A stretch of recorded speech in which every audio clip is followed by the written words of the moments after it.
नमस्कार प्यारे बच्चों और हमारे जितने भी दर्शक देख रहे हैं, आप सभी को मेरे channel DK Sharma English school में बहुत बहुत स्वागत है।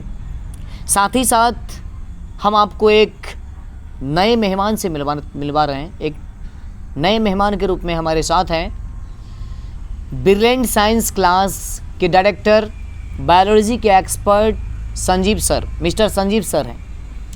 सर, सबसे पहले आपका मेरे चैनल पर बहुत बहुत स्वागत है। आपका भी सर स्वागत है और आपके दर्शक को भी हमारी ओर से शुभकामनाएं। चलिए, बहुत बहुत धन्यवाद सर आपका कि आपने सबसे पहले कितने कीमती समय दे करके आपने हमें समय दिया, इसके लिए मैं आपका शुक्रगुजार हूँ। चलिए सर, जैसा कि मैंने आपके बारे में सुना है कि आप बायोलॉजी के एक्सपर्ट हैं, तो हमारे बच्चों का डिमांड है, कुछ बच्चों का डिमांड है कि बायोलॉजी से संबंधित कुछ परेशानियाँ रहती हैं।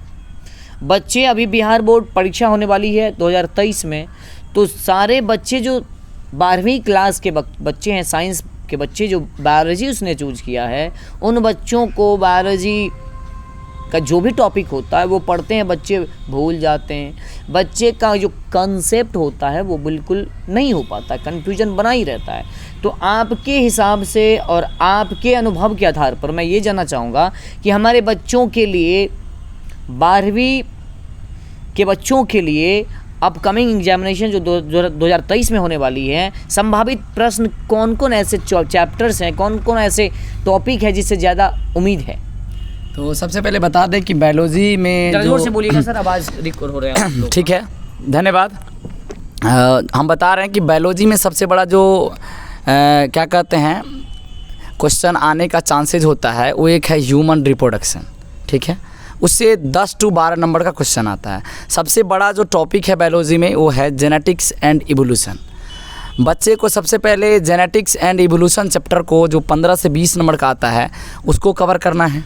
ठीक है, इसके बाद जो चैप्टर नंबर जो अगला बड़ा वाला है वो है आपको बायोटेक्नोलॉजी। ये बायोटेक्नोलॉजी दूसरा हो गया। इसके अलावा आपको है जो एनिमल हस्बेंड्री वाला जो चैप्टर है उसको, ये 3 चैप्टर जो है बायोलॉजी को से मैक्सिमम क्वेश्चन इस 3 चैप्टर से आते हैं। पहला चैप्टर हो गया ह्यूमन रिप्रोडक्शन, दूसरा हो गया genetics and evolution, animal husbandry, और चौथा जो सबसे बड़ा है वो हेल्थ एंड डिजीज़। अगर बच्चे इसको भी तैयार कर लेते, इसको पूरी तरीके से तैयार करना है और बाकी चैप्टर पे थोड़ा कम भी फोकस करेंगे तो उनको मैक्सिमम नंबर आ जाएगा। लेकिन मैक्सिमम नंबर लाने के लिए बायोलॉजी में सबसे बड़ा बात ये होता है कि आप बिना डायग्राम के भी अगर कोई क्वेश्चन लिख रहे हैं तो फिर आपको पूरा नंबर नहीं मिलेगा, क्योंकि बायोलॉजी जो फेमस होता है वो डायग्राम से। अगर आप लिखते कम हैं लेकिन डायग्राम बना करके उसको दर्शाते हैं तो आपको मैक्सिमम नंबर मिलेगा। लेकिन आप लिख रहे हैं लेकिन डायग्राम नहीं बना रहे हैं तो फिर आपको पूरा नंबर नहीं मिलेगा। चलिए सर, आपने जो बच्चों को सलाह दिया, बहुत सटीक सलाह दिया आपने बच्चों को। सर, मैं अगला क्वेश्चन आपसे करना चाहता हूँ कि जैसा कि बायोलॉजी में 2 फॉर्मेट होता है, एक होता है जूलॉजी और एक होता है बॉटनी। हाँ। तो मैं ये जानना चाहता हूँ, क्या बॉटनी पढ़ के बच्चे क्या कृषि वैज्ञानिक बन सकते हैं क्या? हाँ, आराम से बन सकते हैं। बिल्कुल बिल्कुल, बॉटनी एग्रीकल्चर से ही पूरा एग्रीकल्चर बॉटनी में ही डिफाइन है। हाँ। चलिए अगला क्वेश्चन मैं आपसे ये कहना चाहूँगा कि अगर बच्चे बॉटनी रखें, अगर बच्चे बॉटनी को अच्छी तरह से पढ़ रहे हैं, तो अगर आज के इस भाग दौड़ भरी ज़िंदगी में दिन प्रतिदिन हमारी यहाँ आबादी बढ़ रही है, जनसंख्या बढ़ रही है, जिसके कारण क्या हो रहा है, तो लोग रोज़ कहीं ना कहीं अपने परिवार से अलग हो रहे हैं। जिस परिवार में 5 भाई, 4 भाई, 3 भाई हुए हैं, आने वाले जब समय नज़दीक आ रहा है तो अब 5 भाई, 4 भाई सब अलग अलग हो रहा है, डिवाइड हो रहा है, जिसके कारण उन्हें रहने के लिए आवास चाहिए, उन्हें रहने के लिए आलीशान बंगला चाहिए। तो उसके कारण हमारे यहाँ खेती जो है, खेती की संख्या कम हो रही है। लोग आए दिन क्या करते हैं, जिस खेत में हम धान उपजाते हैं, गेहूँ उपजाते हैं, उस खेत में हम लोग घर बनवा देते हैं। तो आने वाले दिनों में कुछ ऐसा होगा कि खेतों की संख्या कम हो जाएगी और लोगों की संख्या बढ़ जाएगी। तो क्या आने वाले दिनों में जैविक खेती कितना कितना बढ़िया होगा, कितना कारगर होगा? पहली बात तो जैविक खेती से लाभ ये है कि आजकल देख रहे हैं कि जो रासायनिक खेती हो रही है उपज तो बढ़ रही है ना, लेकिन लोगों को जो सबसे बड़ी परेशानी है कि हेल्थ संबंधी प्रॉब्लम हो रहा है। जी हाँ, उपज तो बढ़ रहा है, जी हाँ, लेकिन क्या हो रहा है, हेल्थ संबंधी प्रॉब्लम। अगर आप देखिए, हम लोग जो उपजाते हैं खाते हैं तो अपने बॉडी को अच्छे बनाने के लिए, जी हाँ, बिल्कुल। लेकिन हमारे जो खा रहे हैं उसमें भी क्या है, हमारे बॉडी को नुकसान ही हो रहा है। बिल्कुल, हम तो ले रहे हैं खाना, हम लोग को मिल रहा है सारा आजकल के जितने भी व्यंजन है पॉइजन फूड। हाँ हाँ, जितने भी है सब में अगर जैसे आप लोग देखिए, जितने भी क्या कहते हैं ज़्यादा मात्रा में अगर उपजाऊ बनाने के लिए उसमें ज़्यादा मात्रा में क्या किया जाए, रासायनिक दवा है ना, कीटनाशक दवा क्या किया जा रहा है, छिड़काव किया जा रहा है। लेकिन आप जो ला रहे हैं बाज़ार से सब्जियाँ, उसको आप धोने के बावजूद भी उसमें वो केमिकल का इफ़ेक्ट पड़ रहा है। इफेक्ट है ये, आप जो खा रहे हैं उसको आपके बॉडी में दिन पर दिन क्या हो रहा है, स्टोर हो रहा है, मतलब मिट्टी का उर्वरा शक्ति खत्म हो रहा है, क्षीण हो रहा है। मिट्टी की उर्वरता शक्ति के साथ साथ आपके बॉडी की भी जो क्या कहते हैं इम्यूनिटी पावर है वो भी खत्म हो रहा है। बिल्कुल।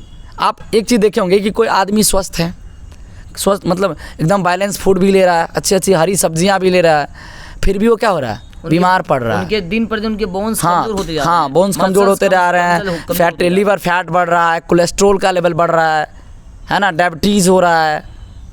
तो सबसे बड़ा बात है कि देखिए, हम लोग जो हैं जो भी कुछ खाते हैं तो वो जो केमिकल है उसका प्रभाव हमारे बॉडी के अंदर स्टोर हो रहा है और वही क्या करता है, एक दिन बीमारी के रूप में हमारे सामने आ रहा है। और आजकल की भाग दौड़ की ज़िंदगी में लोग ज़्यादा फास्ट फूड की ओर आकर्षित हो रहे हैं। उस फास्ट फूड में जो है बैड कोलेस्ट्रोल है, और वो कोलेस्ट्रोल का काम है कि हमारे जो वेन्स हैं उसमें क्या कर रहे हैं, ब्लॉकेज ला रहे हैं।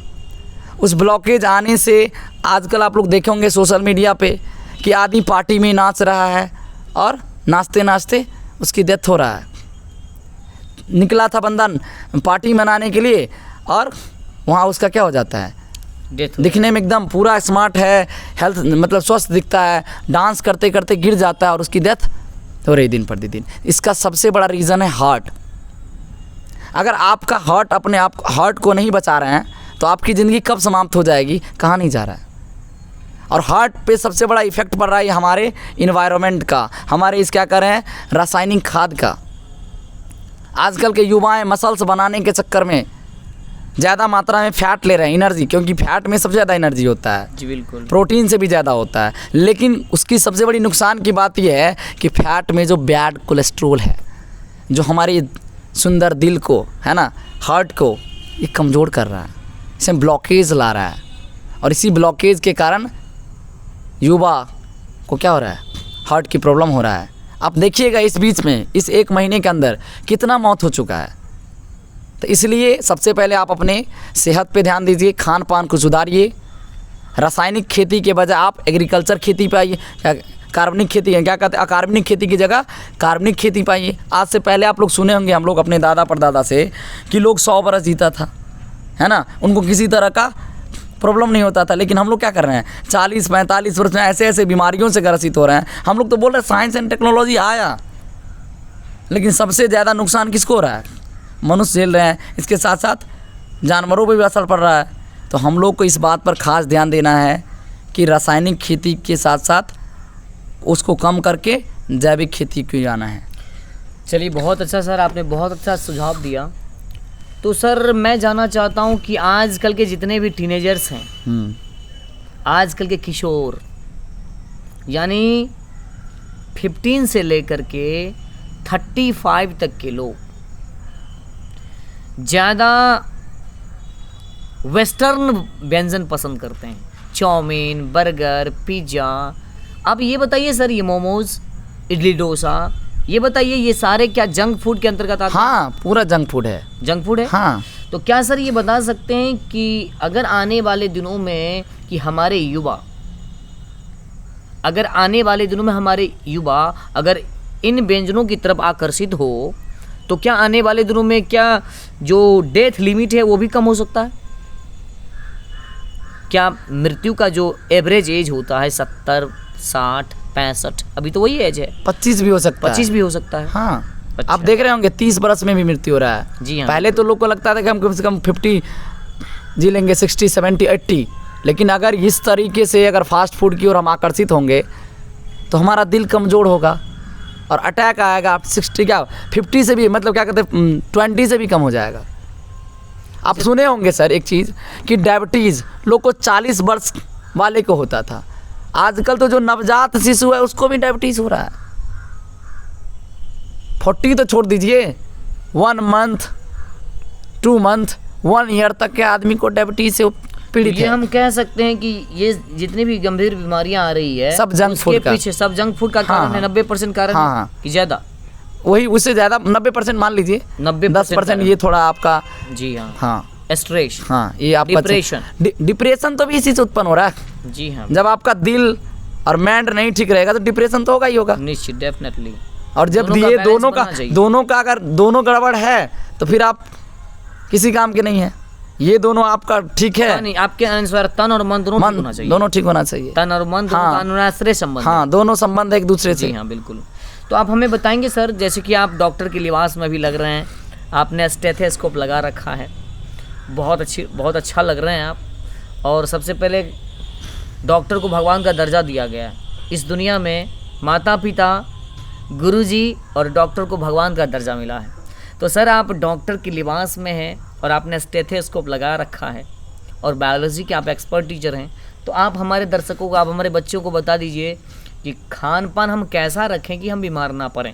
यानी कहीं ना कहीं आप, हम और आप, यानी हमारे बच्चे, हमारे दर्शक अपने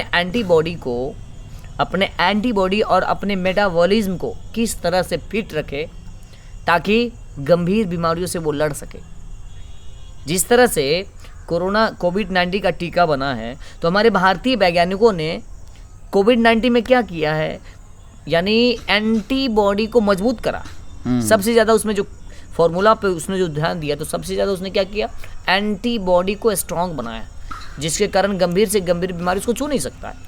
तो आप हमें ये बताइए सर कि खान पान कैसे रखें कि हम फिट रख सकते हैं अपने आप को। सबसे पहले देखिए, खान पान में आपको जो है जंक फूड कम सेवन करना है। अगर आपको मन है कि हमको जंक फूड मतलब ये जो पिज़्ज़ा बर्गर, तो आप थोड़ा बहुत क्या कर सकते हैं, ले सकते हैं। और ज़्यादातर आप जो नेचुरल जो है घर का खाना जो है, इसमें आपको क्या कहते हैं, दाल हो गया, हरी सब्जियां हो गया, जो जैविक कम मात्रा में आप उस पर रासायनिक खेती का क्या करते हैं, रासायनिक जो दवा है उसका प्रयोग करके, है ना, आप उसको क्या करिए, सेवन करिए, है ना। ऐसा नहीं बोल रहे हैं कि आप जो पिज़्ज़ा बर्गर ये खाना छोड़ दीजिए, क्योंकि लोग जो अभी आजकल का जो मॉडर्न ज़माना है इस पे ज़्यादा क्या किया जा रहा है, ध्यान दिया जा रहा है। तो आपका अगर मन है कि हमको क्या करना है, इसको भी खाना है, तो आप अपनी दिनचर्या में महीने में 1-2 बार सेवन कर सकते हैं।